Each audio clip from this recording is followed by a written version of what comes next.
안녕하십니까. 박상인의 경제브리지입니다. 12월 10일 5년 임기 반환점을 윤석열 대통령이 돌았습니다. 임기 반환전쯤에 윤석열 대통령은 4+1 개혁을 지속적으로 속도감 있게 추진하고 있다고 자평했습니다. 이른바 연금, 의료, 노동, 교육개혁, 4대 개혁과 저출산 대책을 이야기하는 것입니다. 특히 27년 만에 의대 정원을 확대했다는 의료계획 성과를 꽂았고 또 세대별로 보험료율 인상을 차등화하는 연금개혁에 착수했다고도 자화자찬했습니다. 노동과 교육개혁 부분에서는 뚜렷한 성과는 없습니다만 교육 쪽에서 유보통합과 늘봄학교를 전국적으로 확대했다는 것은 성과라고 생각합니다. 또 인구전략기획부 신설을 추진하고 있는데 여전히 이 역시 현실화되고 있지는 않은 상태입니다. 윤석열 정부는 내년부터 양극화 해소에 집중하겠다라고도 밝혔습니다.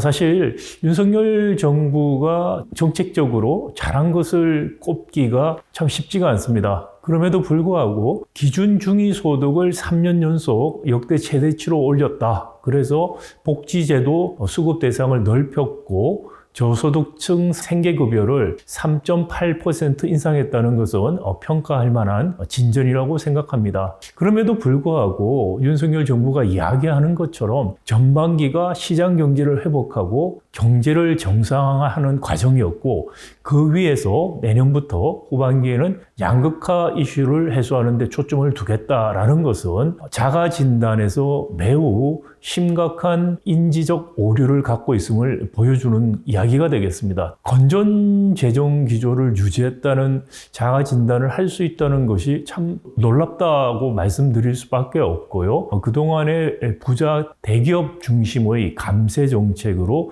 양극화를 심화시키고 나아가서 이 양극화를 세대 간 세습을 시키는, 계급화를 시키는 정책을 추진한 정부 입장에서 어떠한 반성도 없고 이 기조에 대한 어떠한 변화도 말하지 않으면서 재정을 적절히 사용하겠다라는 이야기만 한다는 것이 너무나 놀라울 따름입니다.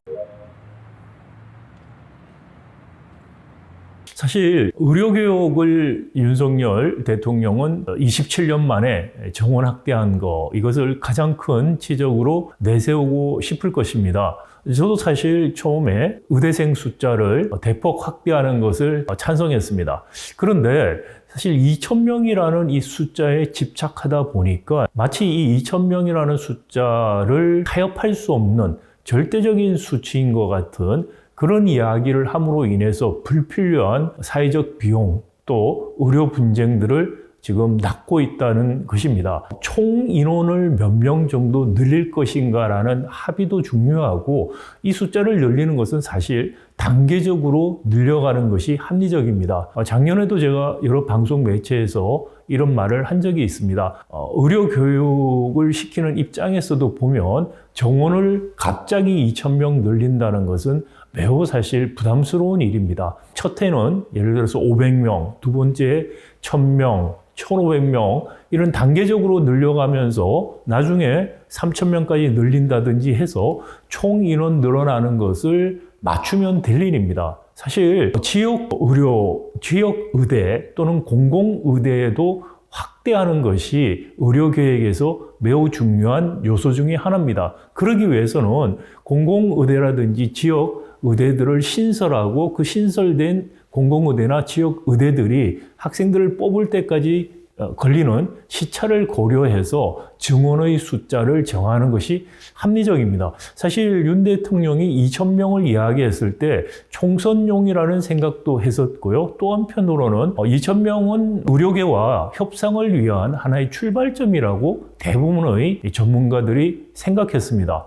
그런데 이것을 끝까지 고집하면서 지금까지 이런 교착 상태를 유지하고 있다는 것은 대통령으로서 정치인으로서의 정치력이 부재한 것이 아닌가라는 비판을 받을 수밖에 없는 안타까운 상황인 것입니다. 또 세대별 보험료율을 차등화하는 국민연금개혁은 사실 국민들의 지지를 받고 받고 있지 못한 안입니다. 작년에 국회에서 연금개혁 공론화 조사를 실시한 적이 있습니다. 박상인의 경제브릿지에서도 연금개혁 공론화 조사 결과를 상세히 말씀드린 에피소드가 있습니다. 연금개혁 공론화 조사 결과는 보험료율을 13%, 소득 대체율을 50%로 올리는 소득 보장론을 다수가 지지하는 것으로 나타났습니다. 또한 전문가들과 공론화 조사에 참여한 시민들 모두 재정 투입을 어느 시점에는 할 수밖에 없고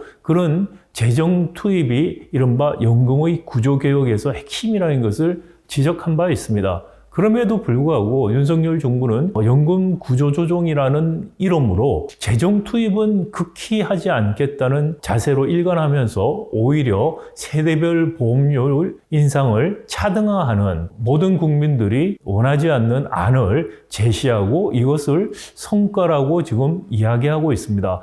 앞으로 국회에서 연금 개혁에 대한 구체적인 논의를 할 수 있는 동력이 거의 상실된 것이 아닌가라는 안타까운 생각이 있습니다. 그러나 무엇보다 놀라운 것은 대통령께서 시장 경제를 회복하고 경제가 정상화하는 과정을 거쳤다. 건전 재정은 유지했다. 이런 평가를 하셨다는 거에서 현재 한국의 경제 상황에 대한 정확한 인지를 하고 계신 것인지 경제 관련된 관료와 참모들이 대통령에게 제대로 현실을 보고하고 있는지에 대한 심각한 우려와 걱정을 자아내게 하고 있습니다. 아시다시피 2023년 작년도 관리재정 수지 적자가 87조 원이었습니다. GDP의 3.9%였는데요. 사실 목표보다 29조 원이 더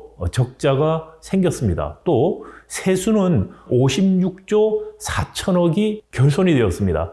사실 재정 적자가 한 20조 정도 더 잡혀야 되는데 외평기금을 땡겨서 적자를 메꾸는 식의 꼼수를 활용했습니다. 사실 그래서 작년의 재정 적자는 사실상 100조가 넘었을 것이라고 생각이 됩니다. 외평기금 20조 외에도 불용액을 한 11조 정도 냈기 때문에 87조 원 적자 GDP 3.9% 수준으로 사실상 정부의 분식회계에 의한 숫자라고 할 수 있는 적자 규모가 나왔습니다. 따라서 작년에 우리 국가 채무가 GDP 대비 50%를 돌파한 첫 해가 되었습니다. 그 전에 문재인 정부와 비교하기를 좋아하는 윤석열 정부 입장에서 문재인 정부와 재정수지 적자를 한번 비교해 보겠습니다. 2023년에 말씀드린 것처럼 87조 원 적자였습니다. 그런데 2022년에는 무려 117조 원 적자였습니다. GDP 대비 2022년에는 5.4% 적자였다라는 것입니다.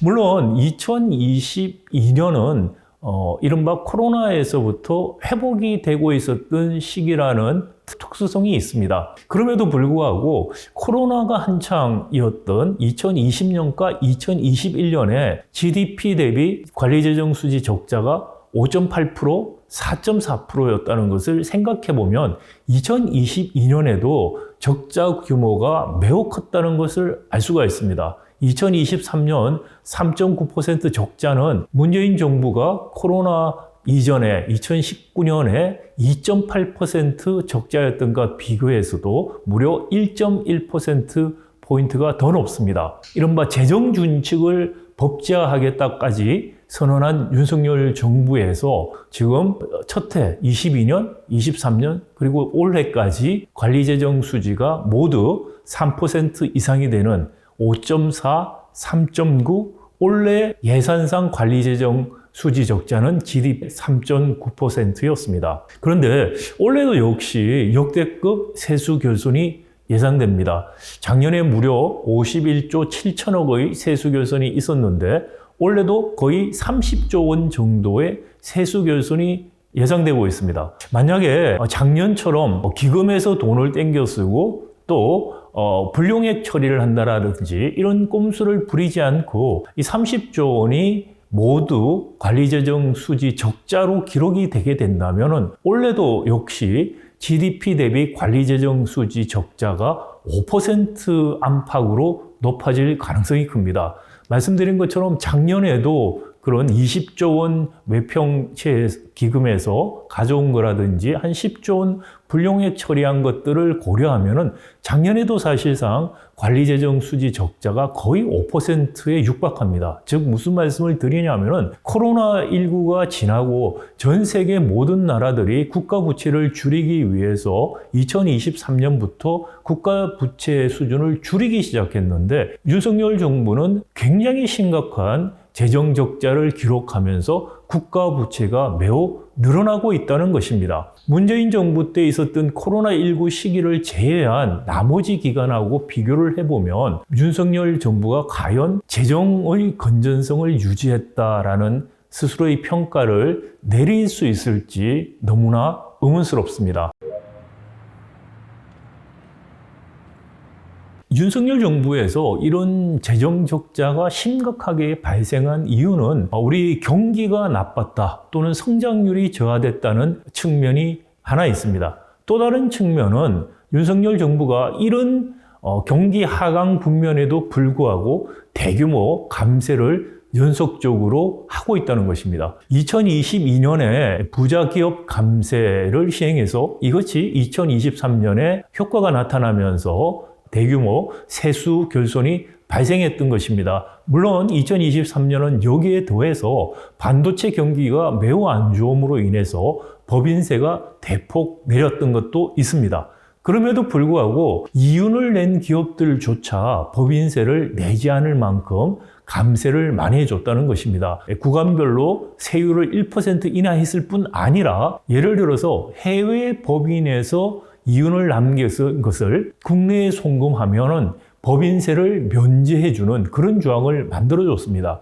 삼성전자 같은 경우에 작년에 법인세를 한 푼도 내지 않았습니다. 해외 법인에서 벌어들인 이윤들을 감세해줬기 때문에 일어난 일입니다. 사실 경기가 어렵고 세수 결손이 큰데 법인세를 낼 수 있는, 즉 법인이 돈을 벌거나 개인이 소득을 내는 경우에는 고통분담 차원에서라도 더 많은 부분의 목을 짊어지는 것이 그것이 바람직한 민주사회 구성원의 자세가 아닐까 생각합니다. 그러나 윤석열 정부와 우리 기업들은 정반대의 입장을 취했고 이것이 대규모 세수 결손으로 이어졌습니다. 금융투자소득세도 2년 유예를 했었죠. 22년에. 올해는 이재명 대표가 폐지하겠다고 맞장구를 쳤습니다. 금투세 2년 과세 유예, 그리고 주식 양도세 대주주 요건을 또다시 10억 원에서 50억 원으로 올려서 다시금 부자 감세를 윤석열 정부가 시행했습니다. 종합부동산세 같은 경우도 기본 공제 금액을 일반 9억, 1주택자 12억으로 올렸습니다.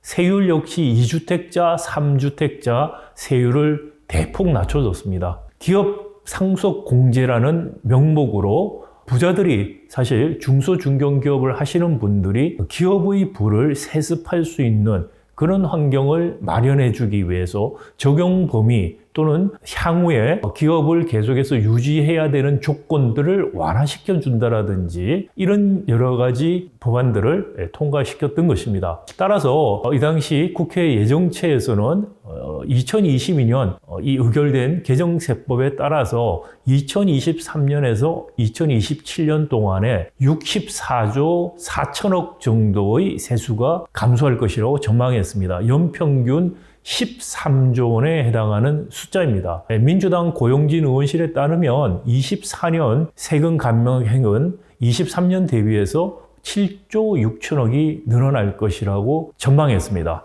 이 모든 것이 올해도 30조 원 세수 결손으로 나타나고 있습니다. 저는 재정 건전성 또는 재정 관리가 우리 상황에서 매우 중요하다고 생각합니다. 물론 코로나19와 같은 상황에서 적극적 재정을 지출하는 것도 저는 항상 찬성했습니다. 그럼에도 불구하고 기본적인 기조는 건전재정을 가능하면 유지하는 것이 좋다고 생각합니다. 물론 어떤 분은 이런 말씀을 하십니다. 우리나라의 국가 채무 부채 수준은 다른 나라들하고 비교해서 굉장히 낮다. 사실입니다. 윤석열 정부 때 2023년 비록 50%가 넘었음에도 불구하고 다른 OECD 국가들하고 비교하면 매우 낮은 수준입니다. 일본 같은 경우에는 무려 GDP 대비 국채 비율이 217% 수준입니다.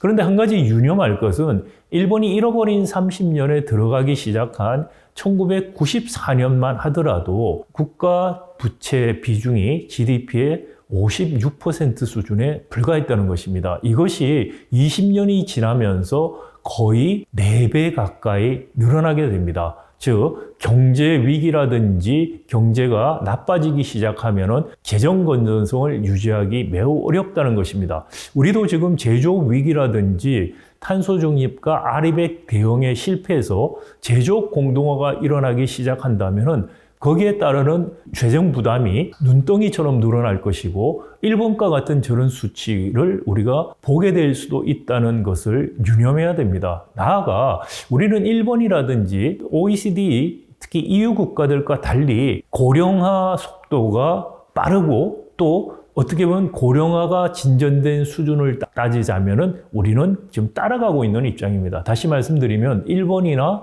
EU 국가들은 이미 고령화가 굉장히 진전되어 있습니다. 근데 우리는 그 고령화가 급속히 이루어지면서 EU와 일본 고령화 수준을 빨리 따라가고 있습니다. 고령화가 진전된다는 것은 재정 지출이 굉장히 많이 일어나는 것입니다. 의료보험부터 당장에 생각해 볼 수 있고요. 특히 우리나라 같은 경우에 연금 문제, 앞에서 말씀드렸습니다만 연금의 지속 가능성을 위해서는 언젠가는 재정 투입이 불가결합니다. 우리는 국민연금을 시작할 때 너무 보수적으로 시작해서 적립금을 굉장히 많이 쌓아두고 시작을 했습니다. 그러다 보니 마치 국민연금은 건강보험과 달리 적립금으로 운영하는 것 같은 그런 착시 현상을 일으켰습니다. 그렇지 않았습니다. 적립금으로 운영을 한 것은 미래에 나가야 될 적립금들을 미리 땡겨서 쓴 것입니다. 세금이 들어가야 될 것을 미래 적립금으로 미리 땡겨서 썼기 때문에 고갈이라는 이야기가 나오는 것입니다. 국민연금 운영의 정상화를 위해서라도 재정이 들어가면서 안정화되는 그런 조치가 필요하기 때문에 향후 재정 수요는 굉장히 큽니다. 더구나 우리는 노인 빈곤율이 OECD에서 가장 높습니다. 40% 수준입니다. 평균의 3배에 해당합니다. 이런 높은 노인 빈곤율은 재정의 수요를 또 자극하는 요소입니다.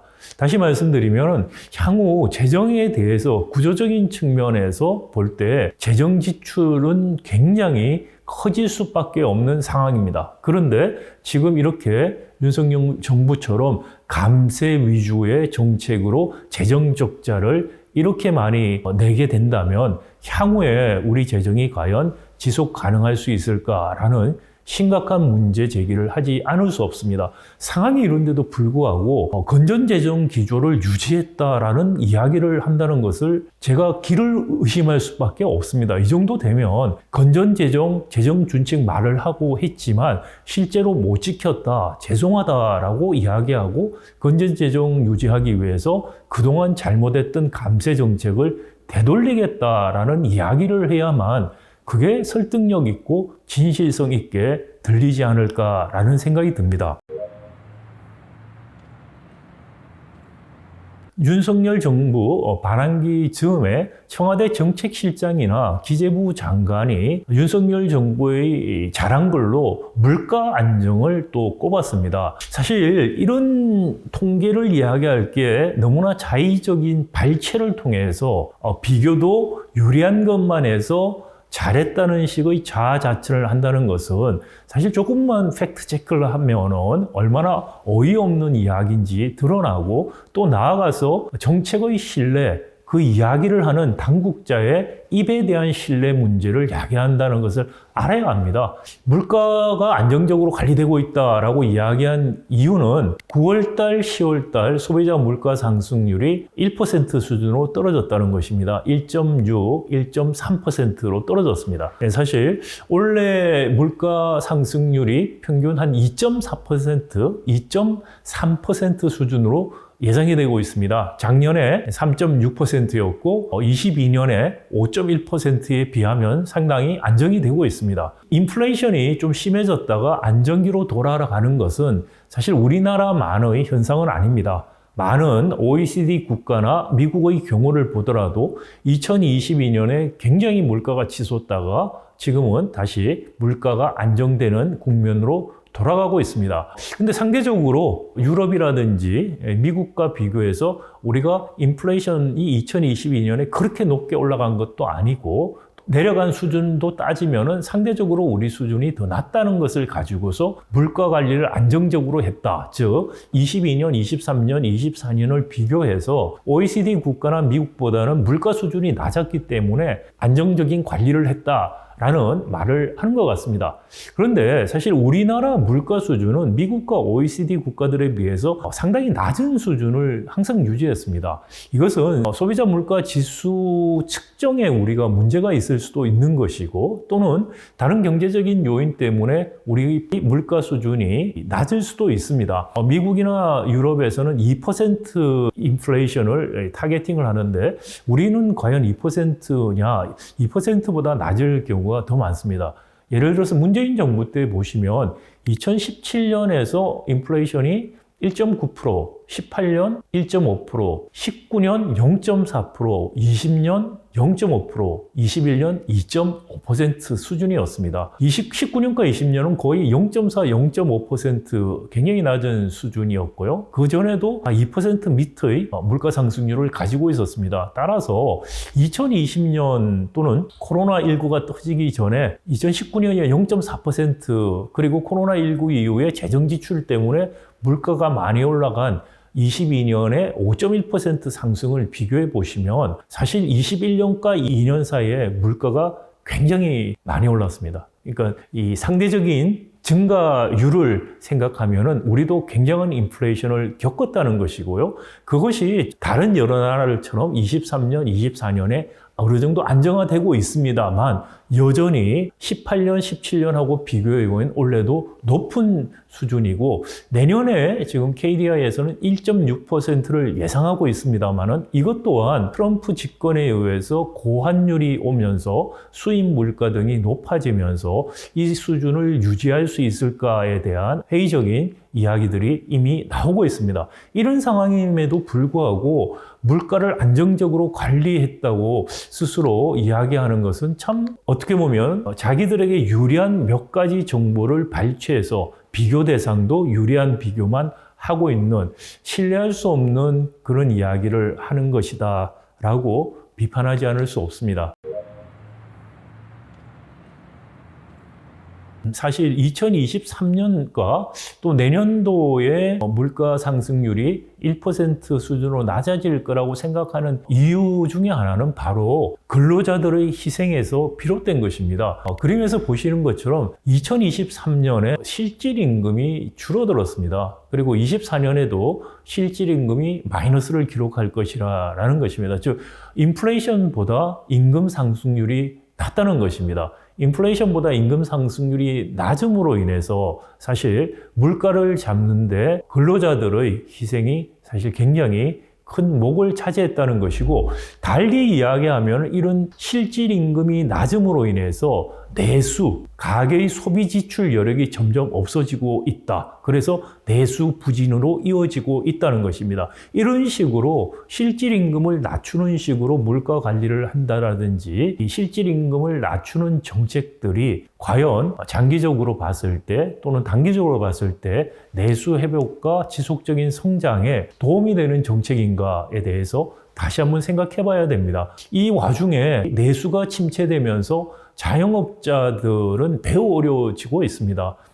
고금리와 내수 침체로 인해서 자영업자들 중에서 4분의 3이 월 소득이 100만 원 밑이라는 통계가 있습니다. 이것은 매우 심각한 소득 수준이라고 볼 수가 있고요. 2023년에 폐업을 신고한 개인 법인이 거의 100만에 이르고 있는데 이것은 2006년에 통계를 집계한 이후에 가장 많은 숫자고요. 폐업률을 따져도 2016년 이후에 8년 만에 2023년에 상승 전환한 숫자입니다.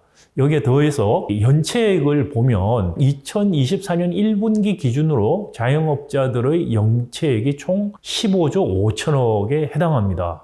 그리고 신용공여 원장에 나타난 연체하고 있는 사업자들이 약 18만 6천 명입니다. 자영업자의 5.7%에 해당하는 수치이고 이 18만 6천 명은 언제든지 다시 폐업으로 내몰릴 수 있는 상황이라는 것입니다. 이처럼 자영업들이 어렵고 내수가 침체되어 있음에도 불구하고 거시경제 대응을 잘하고 있다는 식의 이야기를 하고 있다는 것은 참 안타깝고도 믿을 수 없는 현실인지라고 생각이 됩니다. 성장률이 사실 윤석열 정부의 거시경제 정책을 보여주는 지표라고 할 수가 있겠습니다. 아시다시피 2023년 작년에 1.4% 성장하는 충격적인 성장률이 나왔습니다. 그런데 2024년 1분기에 갑자기 1.3% 성장을 했습니다. 깜짝 성장률이 나와서 이게 도대체 어떻게 해서 1.3%가 나왔는가에 대해서 여러 가지 이야기가 많았습니다.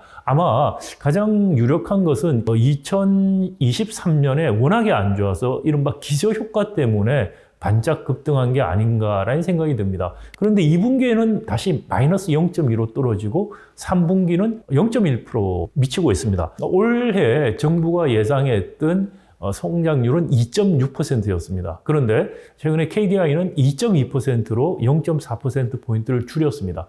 근데 저는 개인적으로 올해 2% 이상 성장하는 건 사실 어려울 것이라고 생각이 됩니다. 우리가 이제 분기별 성장률 보면은 전 분기 대비인 성장률입니다. 그래서 정확하지는 않지만 얼추 어떻게 계산할 수 있냐면은 1년 성장률은 분기별 성장률을 더하면 됩니다. 근데 지금 3분기까지 분기별 성장률 보면은 1.2% 성장을 한 게 됩니다. 근데 여기서 2%를 성장한다. 0.8% 성장을 해야 되는데 4분기에 0.8% 성장할 수 있을까? 구체적으로 보면은 민간 소비가 지금 3분기보다 얼마나 더 좋아질 것인가? 그 다음 수출이 얼마나 더 좋아질 것인가? 건설 투자 더 늘어날 것인가? 다 부정적인 생각이 듭니다. 3분기도 사실 성장을 견인했던 것은 바로 설비 투자였습니다.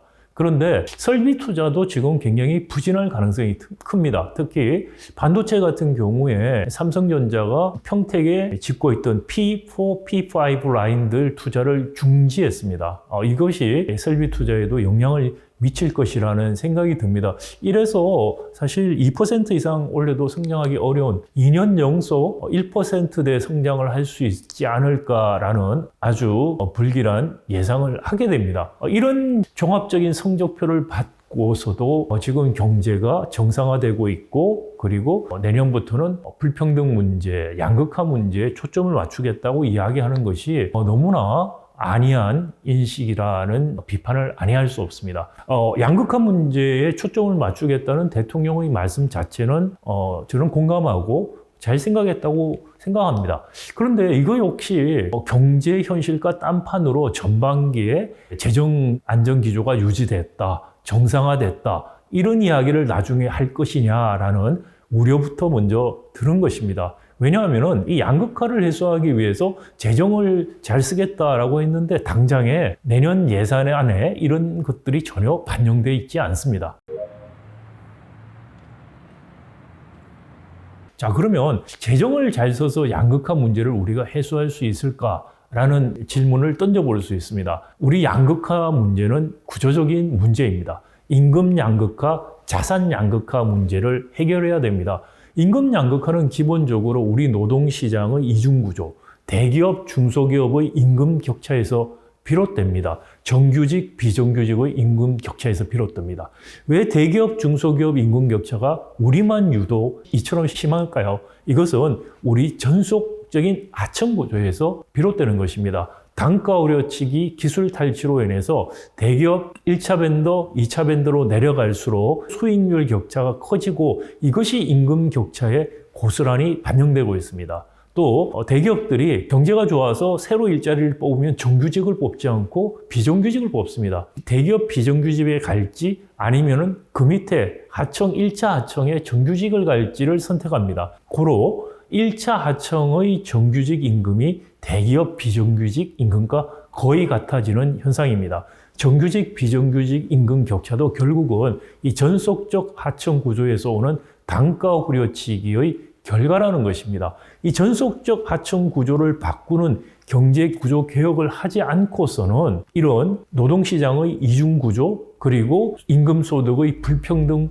양극화 문제를 해소할 수 없습니다. 최근에는 양극화에서 더 이슈가 되는 것이 바로 자산 양극화 문제입니다. 이 자료를 보시면은 상위 1%가 근로소득에서는 7.9%를 차지합니다. 그런데 부동산 임대소득은 15.3입니다. 물론 부동산은 자가로 갖고 있는 자산 가치를 따지면 이 비중은 훨씬 커질 것입니다.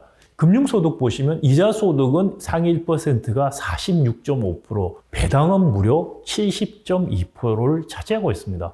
현재 이자나 배당은 2천만 원까지 분리과세를 하고 2천만 원 이상이 되면 종합과세를 하고 있습니다. 그런데 지금 부자 감세를 계속 추진하는 윤석열 정부에서는 이자 배당 소득을 종합과세하지 않고 분리과세하겠다고 지금 이야기를 하고 있습니다. 이러면서 양극화를 해소하겠다고 이야기하는 것은 무지일까요? 위선일까요? 여기에 동조하고 있는 민주당 일부 의원들은 국힘으로 가야 될 분들이 아닐까요? 라는 생각이 듭니다. 결국은 이런 양극화 문제를 해소하기 위해서는 이 전속적인 하청 구조를 우리가 바꾸는 경제 구조 개혁을 하지 않으면 가능성이 없다는 것이고 또 지금처럼 대기업 부자 감세 위주의 정책으로 가게 되면은 자산 양극화 문제를 해소할 수가 없다는 것입니다. 불로소득이라고 제가 말하면 부동산 투기할 때 공짜로 하는 게 아니다. 열심히 노력했다 이런 말씀을 하시는 분이 있는데 불로소득의 의미는 생산적이지 않은 일을 해서 얻는 소득이라는 의미입니다. 아무것도 안 하고 얻었다는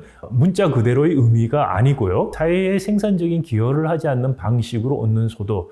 부동산에서 오는 지대가 대표적이죠. 그리고 지금 주식 같은 경우도 불로소득 정도는 아니지만 근로소득에 비하면 훨씬 더 불로소득에 더 가까운 소득입니다. 근데 주식이나 부동산은 훨씬 세율이 낮고 근로소득은 굉장히 강하게 매기면서 이것을 양극화 해소를 하는 정부다라고 이야기하는 것은 정말 무지한 걸까요? 아니면 기만하는 걸까요? 라는 생각을 하지 않을 수 없습니다. 한국 경제가 이런 불평등의 문제뿐만이 아니라 최근 제가 여러 차례 동영상에서 말씀드린 것처럼 삼성전자 위기와 같은 제조업의 위기, 공동화 문제가 진전되고 있습니다. 지속 가능한 성장을 위해서는 단기적인 인기 영합주의적인 그런 정책이 아니라 제조업 위기, 탄소 중립이나 아리백 이행 문제, 그리고 혁신 경제로 이행 문제 이런 것들을 해소할 수 있는 경제 구조 개혁의 문제를 정치권이 정부가 심각하게 들여다보고 이런 계획들이 지금부터 만들어져야만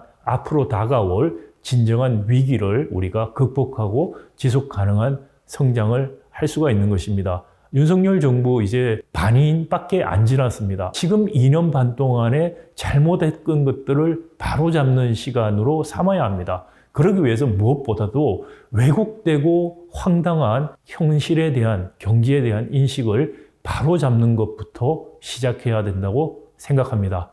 박상인의 경제브릿지 여기서 마감하겠습니다. 감사합니다.